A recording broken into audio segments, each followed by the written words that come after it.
I woke up at 3 a.m. in a federal prison cell, drenched in sweat, my heart pounding so hard I thought it would explode through my chest. For the first time in 30 years, I was completely alone. No security team outside my door. No assistant waiting for my next command. No crowd chanting my name. Just me, concrete walls, and darkness, so thick I could taste it. And in that darkness, something happened that changed everything. This is a story of how I, Sean Combs, lost my billion-dollar empire, my freedom, my family, my worldwide reputation, and discovered that losing everything was the greatest gift God could ever give me. What Jesus told me in that cell at exactly 3:47 in the morning didn't just save my soul, it saved my humanity. And when you hear those words at the end of this story, you'll understand why I needed to lose everything to finally find everything. But before we get to that moment, you need to understand who I really was behind the cameras, behind the champagne, behind the name that became bigger than the man.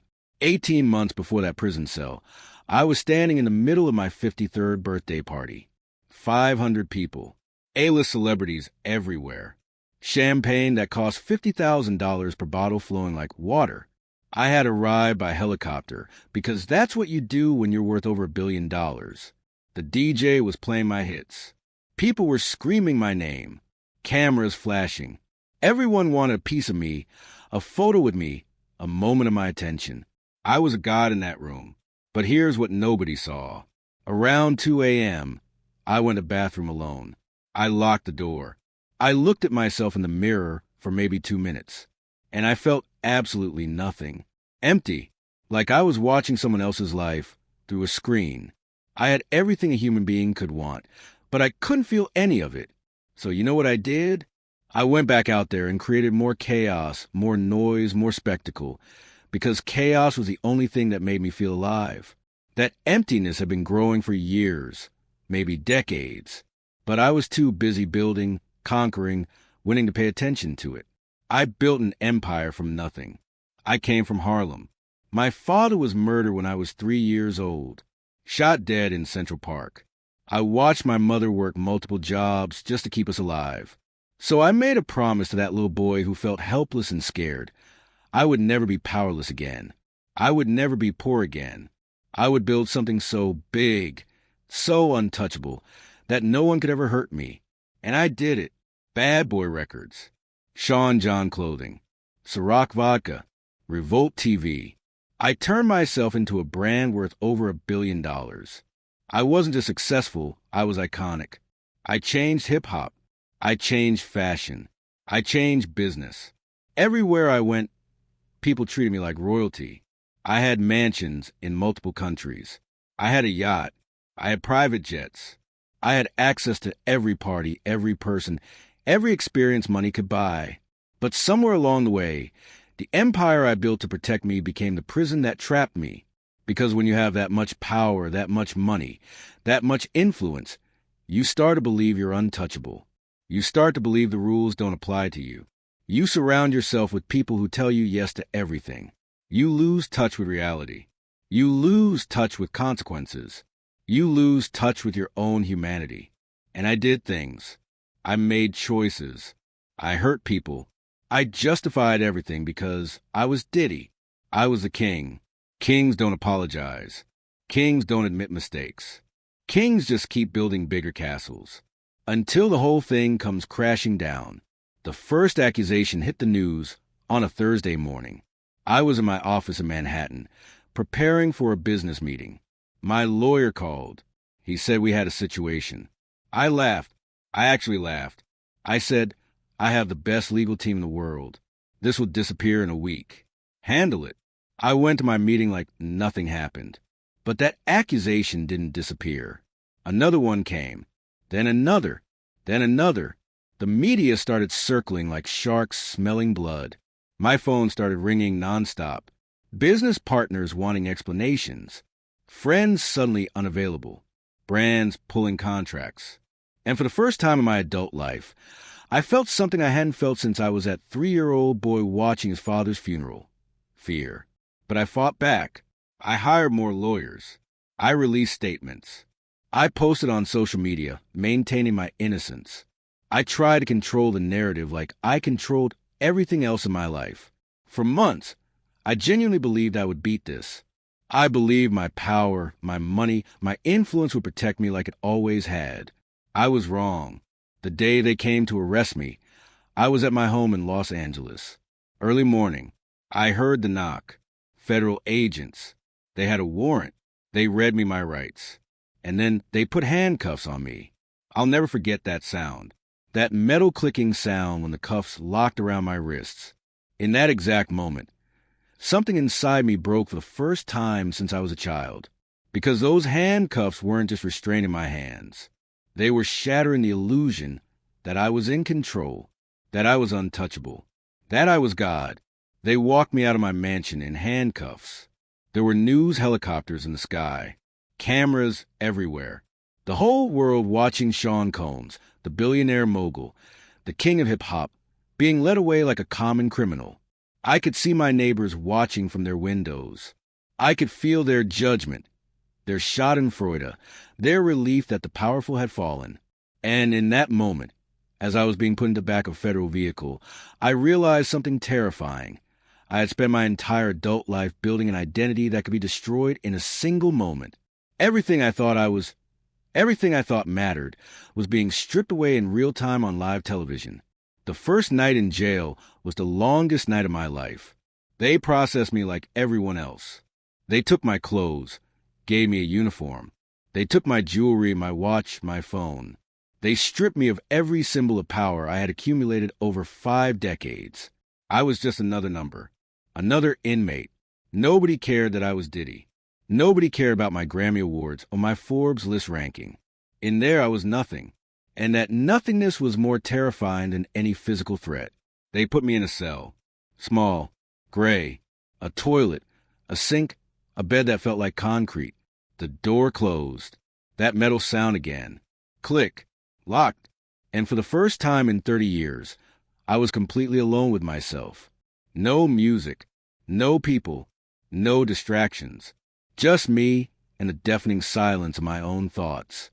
I didn't sleep that first night. I just lay there, staring at the ceiling, my mind racing through everything. How did I get here? This isn't supposed to happen to me. I'm Diddy. I'm Sean Combs. I built an empire. This is a mistake. This is a nightmare. I'll wake up. My lawyers will fix this. I'll be out in days. But days turned into weeks. Weeks turned into months. And slowly, the reality started to sink in. I wasn't getting out anytime soon. The legal battles were going to take years. My assets were frozen. My reputation was destroyed. Everything I had built over 5 decades was gone. And I was stuck in a 6x8 cell with nothing but time to think about who I really was without all of it. The first few weeks, I tried to stay in control mode. I spent hours on the phone with my legal team, planning strategies, preparing defenses. I wrote notes. I analyzed every detail of every case. I was still playing chess, even behind bars. I still believed I could think my way out of this, lawyer my way out of this, fight my way out of this. But something started to shift. Late at night, when the facility went quiet, when there were no more phone calls to make or strategies to plan, I was left alone with thoughts I had been running for my entire life. Questions I had never allowed myself to ask. Who am I without the money? Who am I without the power? Who am I without the name Diddy? And the answer terrified me because I genuinely didn't know. For months into my incarceration, my children came to visit me. That was the day everything started to crack. They sat across from me in the visitation room, and I could see it in their eyes. They couldn't look at me the same way. My oldest son looked angry. My daughters looked heartbroken. And my youngest, my 12-year-old baby girl, she looked at me with tears in her eyes and asked a question that destroyed me. Daddy, why did you do it? For words. Simple question. But I didn't have an answer. I opened my mouth to defend myself, to explain, to justify, but nothing came out. Because for the first time, I was seeing myself through their eyes. I wasn't seeing Diddy the mogul, the icon, the king. I was seeing a man who had hurt people, a man who had let power corrupt him, A man who had prioritized building an empire over being a good father, a good person, a good human being. I went back to my cell that night, and I did something I hadn't done in 20 years. I cried, not polite tears, not a few drops I could wipe away and pretend didn't happen. I sobbed. I broke down completely. My whole body shaking with the weight of grief I had been carrying for decades without even knowing it. I cried for my children. I cried for the people I had hurt. I cried for my father, who died when I was 3. I cried for that little boy who decided he would never be vulnerable again and spent 50 years building walls so thick that he trapped himself inside. And when I finally stopped crying, when I was completely empty, I felt something I hadn't felt in as long as I could remember. I felt real. Not Diddy. Not Sean Combs a brand. Just Sean. Broken. Humbled. Human. That night started a shift in me. I stopped spending all my time plotting legal strategies. I started asking different questions. Not how do I get out of here, but why am I here? Not how do I rebuild my empire, but what was I really building all these years? Not how do I restore my reputation, but who am I beneath the reputation? I started reading, not business books or strategy books. I started reading philosophy. I started reading spirituality. And eventually, someone gave me a Bible. I hadn't opened a Bible since I was a kid going to church with my mother, but I started reading it, not because I was religious, but because I had nothing else. I was desperate for something, anything, that could make sense of what I was going through. I read about King David, a man who had everything and lost it because of his own choices. I read about Paul, who persecuted Christians and then became the greatest Christian evangelist after an encounter with Jesus. I read about the prodigal son, who left his father's house, wasted everything, and came back broken only to be welcomed with love. These stories started to feel personal, like they were written for me, like someone was trying to tell me something, but I still didn't fully understand. I was intellectually engaging with these stories, but I wasn't letting them touch the deepest part of me. I was still holding on to control, still holding on to the belief that I could figure this out on my own, that I could transform myself through my own willpower, my own intelligence, my own strength. I was wrong.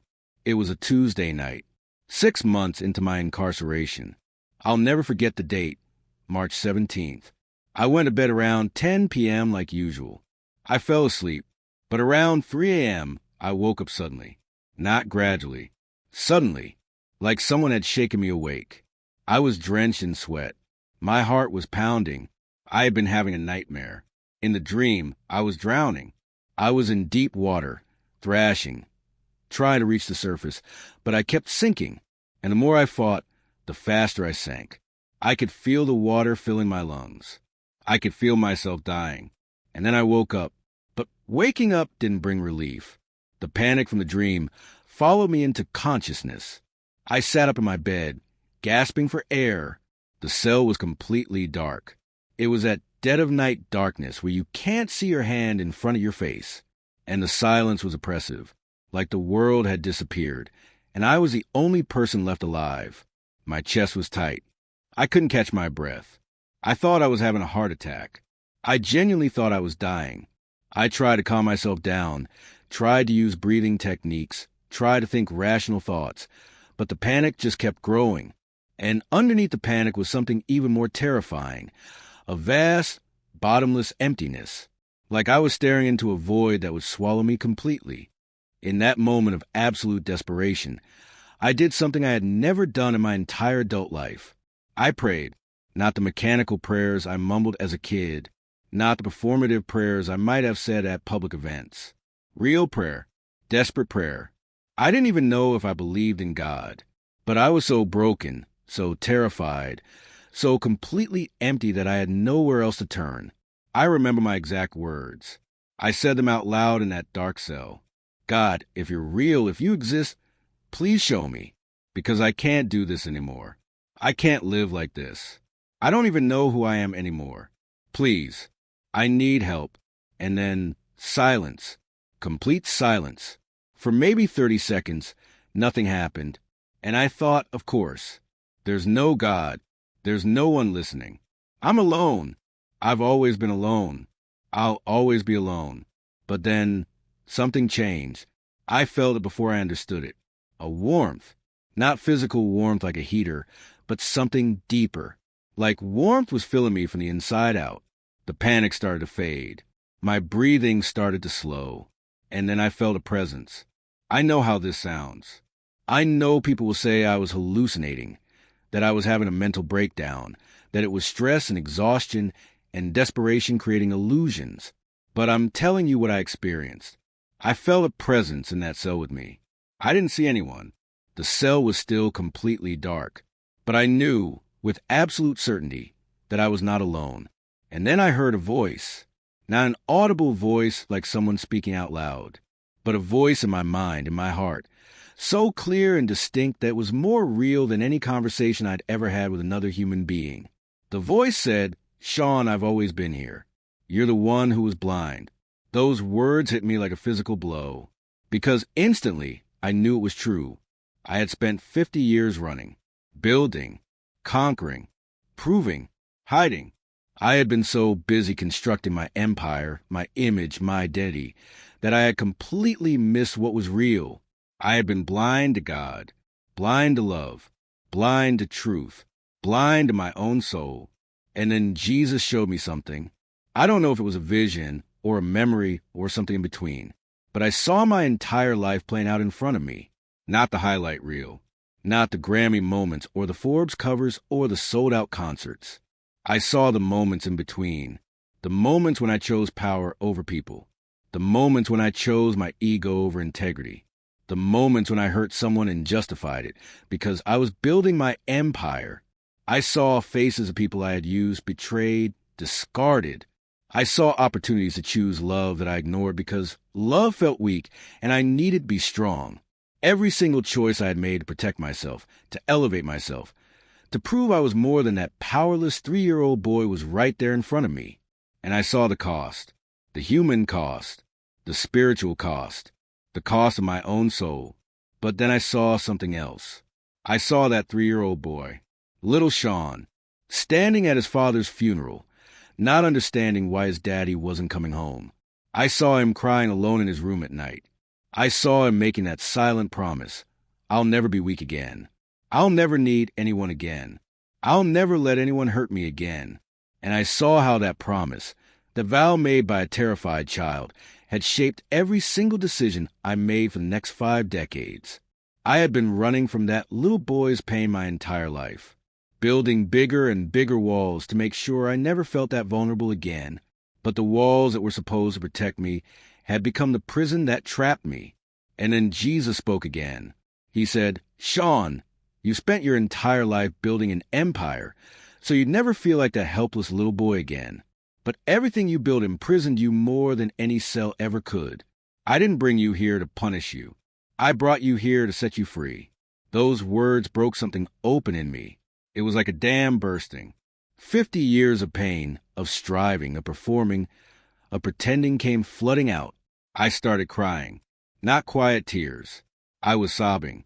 Uncontrollable, gut-wrenching sobs that seemed to come from the deepest part of my being. I cried for that little boy who lost his father. I cried for all the years I spent running from pain instead of healing it. I cried for everyone I had hurt. I cried for the man I had become. I cried for everything I had lost. But most of all, I cried tears of relief. Because for the first time in my life, I wasn't carrying it alone. I wasn't pretending to be strong. I wasn't performing. I was completely broken, completely vulnerable, completely real, and I was being held by something bigger than me. I don't know how long I cried. It might have been an hour. It might have been 3 hours. Time disappeared. But eventually, the tears slowed, the sobs quieted, and I was left with something I had never experienced in my entire adult life. Peace. Real peace. Not the fake peace that comes from control, or success, or substances. Not the temporary peace that comes from distraction or achievement. Deep, inexplicable peace. I was still in a prison cell. I had still lost everything. My legal situation hadn't changed. But something fundamental inside me had shifted. I felt like I felt free. I felt like I had been carrying a 1,000-pound weight my entire life, and it had finally been lifted. When the sun came up that morning, I saw my cell differently. Same gray walls, same metal toilet, same thin mattress. But everything looked new, like I was seeing clearly for the first time. I got out of bed, and I did something that probably sounds crazy. I thanked God for that cell. I thanked Him for the arrest. I thanked Him for the loss. Because I realized that losing everything was the only thing that could have broken through my defenses. As long as I had my empire, my money, my power, my reputation, I would have kept building, kept running, kept hiding. God had to strip all of that away so I could finally see what was real. He had to take me to rock bottom so I could finally stop digging and start climbing toward the light. Everything changed after that night. I was still in prison, but I was no longer in prison. I started each day reading the Bible, not as an intellectual exercise, but as conversation with God. I started praying constantly, throughout the day, thanking Him for small things, asking Him to help me see clearly, asking Him to heal the parts of me that were broken. I started writing letters, real letters, handwritten, to people I had hurt, not PR apologies, not strategic communications. Real apologies where I took full responsibility for my actions without any excuses or justifications. Some people wrote back. Some didn't, but it didn't matter. I wasn't apologizing to restore my reputation. I was apologizing because it was the right thing to do. I started connecting with other inmates differently. Before, I had kept to myself, stayed in mogul mode even in prison. But now I started actually seeing people, listening to their stories, praying with them, sharing what Jesus had done for me. And I watched transformations happen. Men who had been hardened by years in the system started softening, started hoping, started believing that maybe they weren't defined by their worst mistakes. We started a Bible study in the common area, just a few guys at first, then more, men from completely different backgrounds, different races, different circumstances, all gathering to study Scripture and pray together. And I realized something profound. I had more genuine community in that prison than I ever had in my mansion. My relationship with my children started to heal. Not immediately. Trust isn't rebuilt overnight. But in our visits and our phone calls, I stopped defending myself. I stopped making excuses. I started telling them the truth. I'm sorry. I was wrong. I hurt people. I hurt our family. I chose building my empire over being present for you. I'm not asking you to forgive me right away. I'm just asking you to let me show you through my actions that I'm different now. My 12-year-old daughter, the one who asked me why I did it, she said something beautiful a few months later. She said, "Daddy, I miss the old house and the old life, but I like this version of you better. You actually see me now." That moment meant more to me than any Grammy, any billion-dollar deal, any sold-out arena. People ask me if I'm angry about losing everything, if I'm bitter about being in prison, if I resent God for allowing this to happen to me. The answer is no, not anymore, because I understand now that I didn't lose anything real. I lost money, but money is just paper. I lost fame, but fame is just other people's opinions. I lost power, but power is just illusion. I lost my empire, but that empire was a prison I built for myself. What I gained is infinitely more valuable. I gained peace. I gained purpose. I gained a real relationship with God. I gained the ability to look at myself in the mirror and actually see myself, not the brand, not the image, not the persona. I gained freedom, real freedom, the freedom that comes from surrendering control and trusting something bigger than yourself. I'm writing this for my cell. I still have years left on my sentence. My legal battles aren't over. I'll probably never get back the wealth I lost. My reputation in the world's eyes is destroyed. Most people, when they hear the name Diddy, will only think of the accusations and the fall. And I've had to make peace with that, because I'm not living for the world's approval anymore. I'm not living to prove anything anymore. I'm not living to build anything anymore. I'm living to love, to serve, to follow Jesus wherever He leads me, even if it's uncomfortable, even if it's humbling, even if it means staying in this cell for the rest of my life. There's a verse in the Bible that's become my anchor. It's from Philippians, written by Paul when he was in prison. He says, I have learned to be content whatever the circumstances. I know what it is to be in need, and I know what it is to have plenty. I have learned the secret of being content in any and every situation. I can do all this through him who gives me strength. I used to read that and think, that's nice philosophy. Now I live it. I've had plenty, more than plenty, $1 billion worth of plenty, and it left me empty. Now I have nothing by the world's standards, but I have everything that actually matters. I have Jesus, and he's enough. If you're watching this and you feel like you've lost everything, your job, your relationship, your health, your reputation, I want you to know something.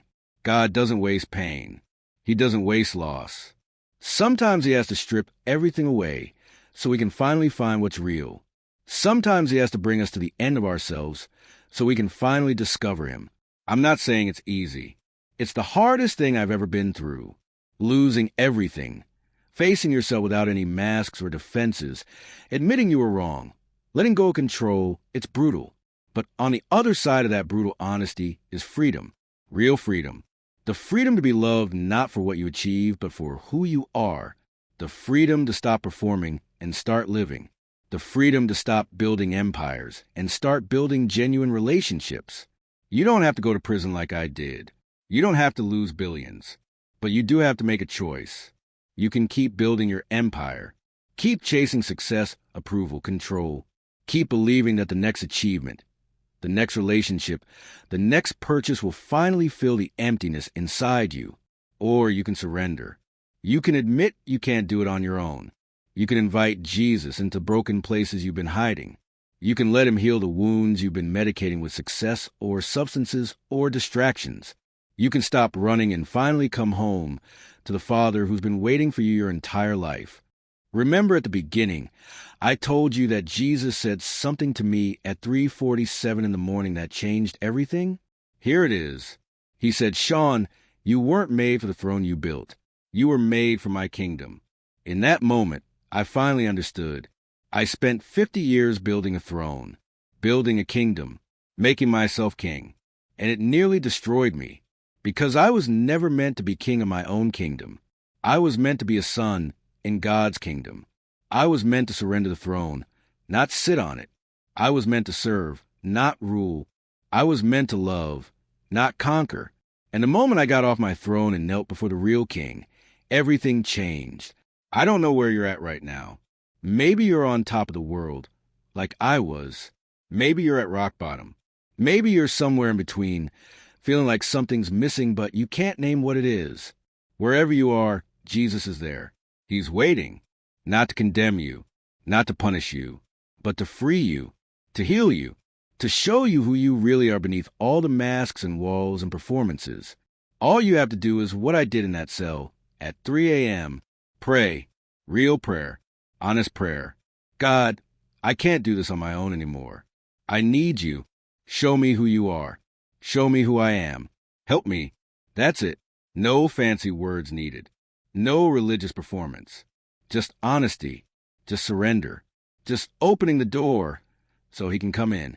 If this story touched something in you, if you're feeling that pull toward surrender, toward freedom, toward Jesus, leave a comment right now saying, I choose liberation. Not for me, for you. Because when you declare that, when you speak it out loud, something shifts. Something opens. And if you know someone who needs to hear this, someone who's building empires to hide pain, someone who's trapped in success or trapped in failure, share this video with them.